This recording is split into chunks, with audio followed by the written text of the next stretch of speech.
안녕하십니까. 거꾸로 투자하는 쇼킹 부동산입니다. 공공재개발 분양가 13억 논란 시작해보겠습니다. 자, 지난주에 공공재개발 분양가가 화제가 됐습니다. 흑석 2구역이요. 평당 분양가가 4천만원이 가닥이 잡혔대요. 여기가 공공재개발 1차 후보지였거든요. 야, 평당 4천만원 잡으면 전용 84제곱미터가 13억이네. 자, 기사 내용 좀 자세히 살펴보겠습니다. 흑석 2구역 조합설립추진위원회와 SH는 공공재개발 주민설명회를 통해 용적률을 400%에서 600%로 상향하고 층수를 49층으로 제한했대요. 그래서 어떤 식으로 건설되냐? 1324가구의 주상복합으로 건설된다고 합니다. 그래서 분양 물량이 812호인데 중소형 면적부터 대형 면적까지 고루 배치됐고요. 임대는요, 전용 39제곱미터에서 전용 59제곱미터까지 512호나 공급됩니다. 임대 비율 굉장히 많네요. 자, 공공재개발 1차 후보지인 흑석 2구역의 분양가는 평당 4천만원 선에서 결정될 전망이라고 합니다. 자, 이 기사를 보고 분양 커뮤니티에서 한바탕 난리가 난 거예요. 야, 공공분양이잖아. 13억 너네 미쳤냐? 자, 이런 비난이 쏟아진 거죠. 자, 공공분양, 이거 공공분양이 좀 애매하죠. 공공재개발은 무엇이고 흑석 2구역은 어디고 왜 이런 분양가가 책정됐을까? 그리고 이 분양가는 확정일까 한번 살펴보겠습니다.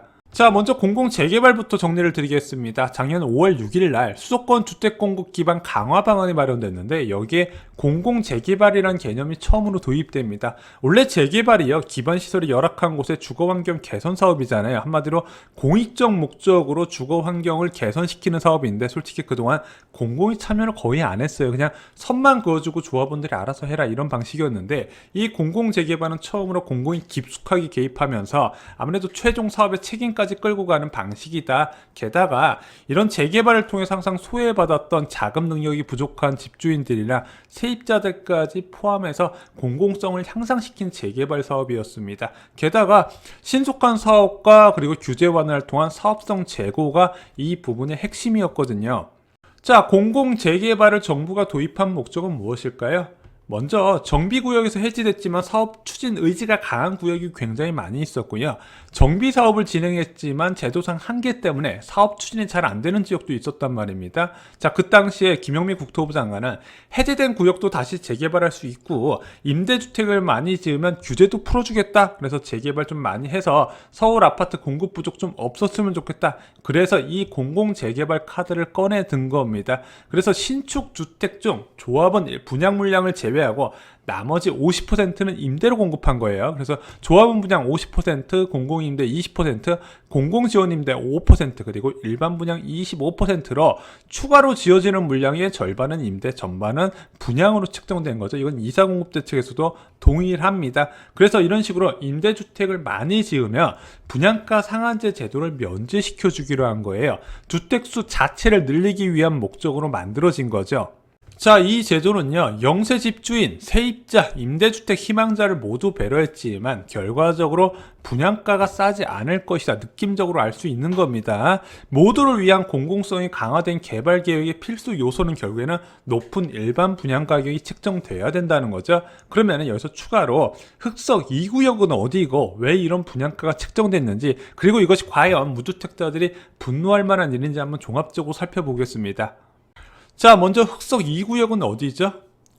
2005년에 지정된 3차 뉴타운 지역 중 한 곳입니다. 전체 11곳의 지역인데 이 흑석 뉴타운 지역은요, 한강변을 끼고 있고 강남, 용산, 여의도 접근이 굉장히 편리한 1급지 지역입니다. 자, 그래서 흑석 뉴타운 11개 구역 중 8개 구역은요, 사업이 완료됐거나 막바지를 향해 가고 있고요. 3개의 구역은 재개발 초기 단계에 머물러 있거나 구역이 해제된 상황입니다. 그중 1개 구역이 흑석 2구역이었어요.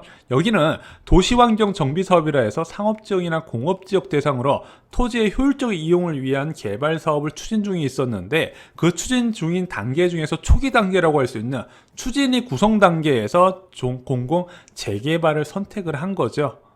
자, 그럼 흑석 2구역 주변 시세를 한번 볼게요. 먼저 흑석역 주변의 초역세권 7구역부터 살펴보겠습니다. 여기는 아크로 리버하임이라는 이름으로 지금 전용 84제곱미터 제일 저렴한 금액이 20억 5천만 원을 호가하고 있습니다. 자, 그리고 5구역 볼게요. 이제 2구역과 좀 인접한 지역인데 여기는 흑석 한강 센트레빌이라는 아파트로 이름으로 2011년에 완공됐습니다. 전용 84제곱미터가 지금 17억 5천 정도 호가가 합니다.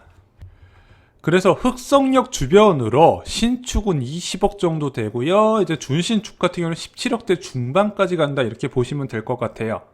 자, 그럼 어떻게 이 시행사인 SH는 13억이라는 분양가를 책정했을까요?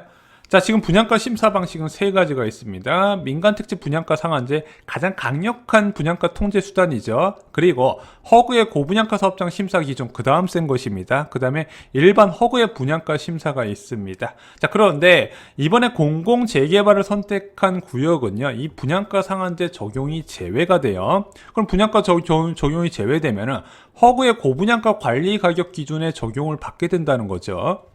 문제는 지금 허그의 고분양가 심사 기준이 더 엄격하다는 거예요. 민간특집 분양가 상한제보다 더 높게 측정된다는 겁니다. 자, 그 사례가 어디서 나타났냐? 올 1월에 반포 원베일리 분양가에서 나타났죠. 평당 5,668만 원으로 최고 분양가를 찍었는데 그 전에 허그에서 책정했었던 4,891만 원보다 16% 더 높아졌다는 거죠. 원래는 민간특집 분양가 상한제 만들었을 때 허그의 분양가 통제보다 한 10에서 15% 더 낮게 측정하려고 만들었는데 더 높아졌다는 부분이죠. 왜 그러냐? 이 민간특집 분양가 상한제에 적용되는 이 택지비 산출 기준, 이 공시지가가 올라가면서 이 민간특집 분양가 상한제 가격 자체가 올라가 버렸다는 겁니다. 그래서 오히려 허구의 고분양가 통제가 더 강력한 분양가 통제 수단으로 돼버렸어요. 그래서 이 역전성 현상을 바꾸려고 변창흠 국토부 장관이 바꾸려고 추진했다가 이번에 교체가 돼버렸죠. 자, 그럼 흑석 2구역 전용 84제곱미터 13억 분양가는 어디서 나왔을까? 이 민간특집 분양가 상한제가 아닌 허구의 고분양가 통제 기준은 나오는데 허구의 고분양가 통제 기준은 주변 분양가 기준으로 책정되잖아요. 그럼 이가 아무리 빨리 사업 추진돼봤자 2025년에 일반 분양 가능할 건데 그 이후에 주변 분양가가 얼마일 줄 알고 지금 예상 분양가를 책정했을까? 이 부분도 궁금하실 겁니다. 그래서 그냥 SH공사는 최근 주변 시세 대비 60에서 70% 사이 수준으로 적당하게 책정한 거예요. 야, 이게 확정 분양가 아닌가요? 아니죠. 토지 소유주의 동의를 받기 위해서 필요한 정비사업 계획 작성을 해야 되거든요. 야, 그래야 이 정비사업을 통한 우리를 통해서 어떤 정비사업을 진행하게 되면 이만큼 수익성이 나타나기 때문에 우리를 통해서 해야 된다 제한할 수 있는 부분이잖아요. 그 제한을 위한 예상 분양가입니다. 자, 그럼 실제 분양가는 언제 책정된다? 2주 완료 이후에 일반 분양가 심사를 다시 받아야 된다는 부분이죠. 왜냐면은 이런 정비사업 계획이 있어야 SH공사에서 조합원 여러분들 이만큼 수익 나니까 동의해 주세요. 그런데 여기서 낮은 일반 분양가를 제시해버리면요, 공공재개발 추진 자체가 안 된다는 겁니다. 자, 결론을 말씀드리겠습니다. 앞으로 공급될 공공재개발, 공공직접시행 정비사업 등 이사공급대책을 통한 내용들은요, 신도시 공공분양과 같다고 생각하시면 안 됩니다. 시행사가 공공이기 때문에 공공분양 형태로 공고가 나오는 건 맞는데요, 실제 이것을 통한 저렴한 분양가가 책정될 거라고 기대하기는 좀 어려운 부분입니다. 왜? 신도시의 공공분양은 LH가 갖고 있는 토지를 분양하는 거지만 실제 이것은 민간이 갖고 있는 토지를 재건축을 정비사업자 시행사로 참여해서 들어가는 부분이기 때문에 높은 분양가를 제시할 수밖에 없는 한계적 구조가 있다는 거죠. 그래서 이런 방식의 공급은요, 민간 재개발, 재건축 분양가와 큰 차이가 없거나 오히려 더 높을 수도 있다는 부분입니다. 왜? LH가 시행할 때 분양가 책정 어디서 하죠? 허구에서 하죠. 둘 다 국토부 기관이에요. 자, 그럼 같은 기관에서 분양가 낮게 책정해 주겠습니까? 높게 책정해줘서 LH도 일부 이익 받게 하고 조합원들이 야, 우리 속았다고 들고 일어나지 않게 배려를 하겠죠. 그래서 오히려 공공정비사업이요, 분양가가 주변보다 낮은 경우가 거의 없었어요. 항상 높게 책정됐다는 부분이죠. 다만 현재 국토부 분양가 정책이 지속된다면요, 주변 시세 65% 내외로 책정할 겁니다. 주변 시세보다 60% 이상 책정하지는 않을 거예요. 그래서 주변보다 저렴한 분양가는 지속적으로 공급될 거긴 하지만 이게 또 분양가 정책은 아무도 모르잖아요. 내년에 또 어떤 정부가 들어오고 어떤 분양가 정책을 세울지는 아무도 알 수 없습니다. 또한 지금 국토부의 분양가 정책이 지속된다 하더라도 막상 흑석 2구형이 이 구역이 철거가 완료하고 나서 일반 분양가 심사를 받는 시점에서의 확정 분양가는 누구도 알 수 없다는 부분입니다. 그 당시까지 될 때까지 흑석 2구역이 20억대 호가를 유지할 수 있을지도 아무도 모르는 부분이죠. 자, 많은 분들이 공공 재개발과 이사 공급 대책을 통해서 저렴한 공공 분양이 서울 지역에 많아질 거라고 예상을 했지만 실제 그렇지는 않다는 부분, 구조적인 한계점을 말씀을 드렸습니다. 좋아요, 구독, 공유 꼭 부탁드립니다. 감사합니다.